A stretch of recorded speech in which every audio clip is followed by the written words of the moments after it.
नाजरीन, अब रुख करते हैं अटक के मशहूर और मरूफ कस्बा दमैल की तरफ, जहां से हमारे district bureau chief Altaf Tahir की खसूसी रिपोर्ट के मुताबिक गवर्नर पंजाब सरदार सलीम हैदर खान की पाकिस्तान पीपल पार्टी अटक के सिपह सालार और अपने करीबी और वफादार साथी खान रिफत हजात खान बालड़ा की अयादत के लिए उनकी रिहाइश गाह पर खसूसी आमद।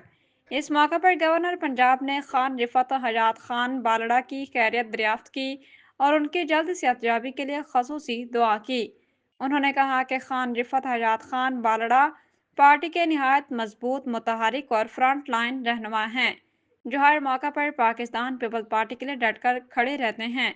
गवर्नर पंजाब ने उनकी पार्टी की खिदमात को खराज तहसीन पेश करते हुए इन्हें अपना दस्ते रासत और एक काबिल फ़ख्र साथी करार दिया, जिनकी मेहनत और वफादारी पार्टी का कीमती सरमाया है।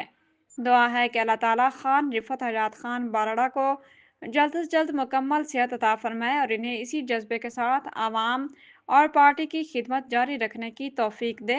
आमीन।